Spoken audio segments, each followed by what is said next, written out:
The Accent of Choice by Literally Mad Lad on AO3. Episode 16, Chapter 5. It's an innocent science experience. For science. Things were never the same after Deku left for Peru.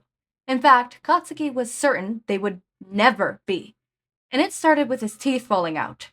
He blamed it on the stress of anticipating his isolation, but he was used to the feeling of his sharp fangs loosening at his gums.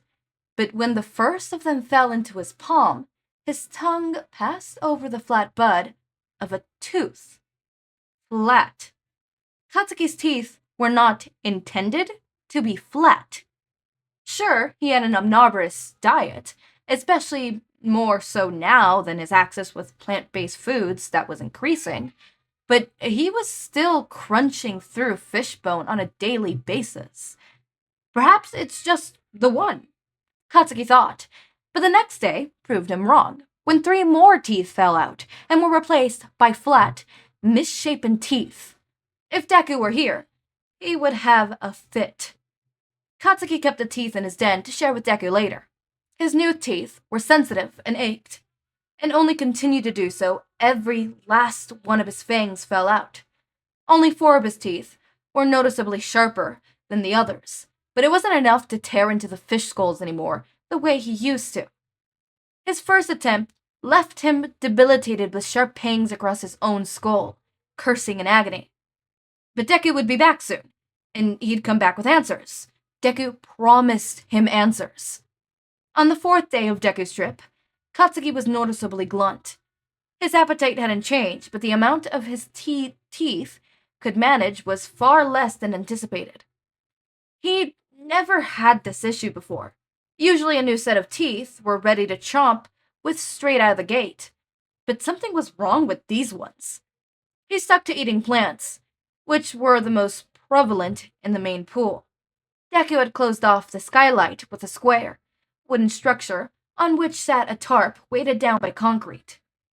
Katsuki spent so much time in the pool area that he had taken some of his favorite items with him, which included, but was not limited to, the assistant's flip-flop, a plastic disc Deku used to toss across the pool, and Deku's clothes.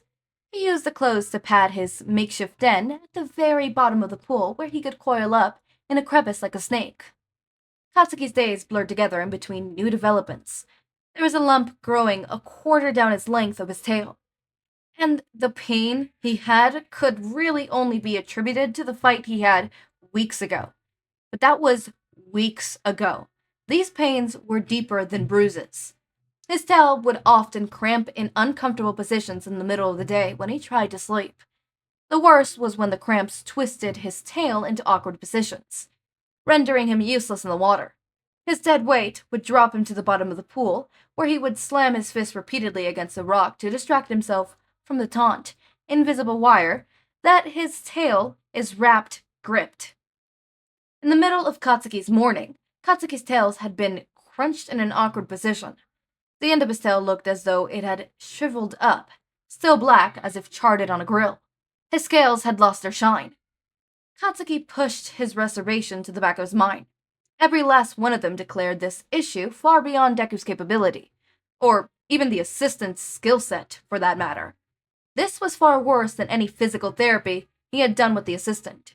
He could feel the vertebrae through his limbs running down the upper half of his tail, all twisted and askew.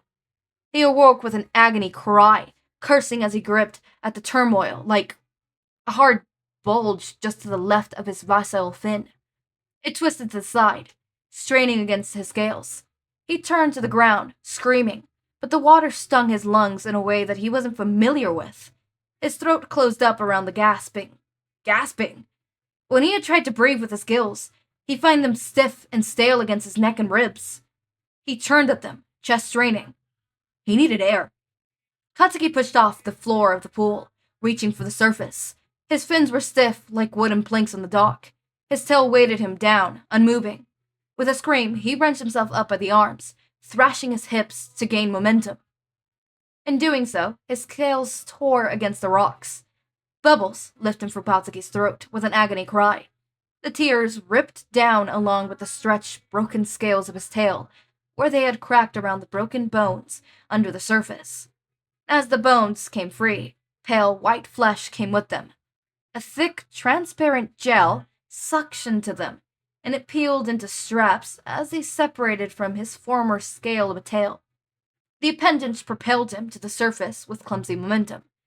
Katsuki's head broke through the surface first, coughing, and the water came up fast, and all but shredded his arterals as he struggled to keep buoyancy.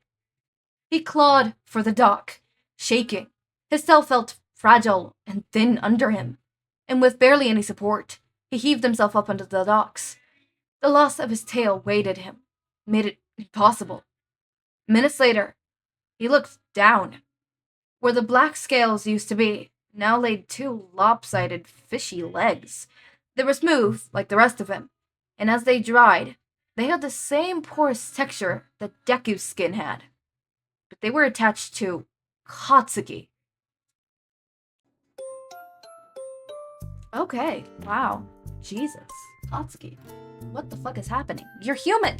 Oh my god, it's like that one scene in Mako Mermaids, or H2O Just Out of Water, except, you know, with more painful. More painful? A whole lot more painful.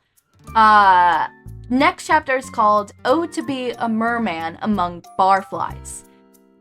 I am really interested with each one of these goddamn things. Like, the chapters. It's really interesting. There's no summary, so I'll read a random thing.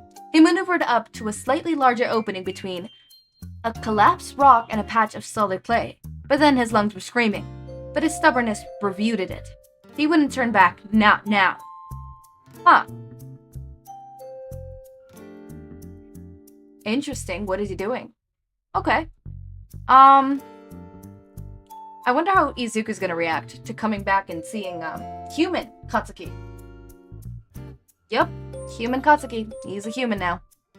Yep. Anyways, okay. As always, my raindrops, make sure to eat, sleep, drink water, take your meds. Have a wonderful day or night. Link to my Discord server and socials are down in the description. Subscribe to see more of my content, and thank you so much for watching.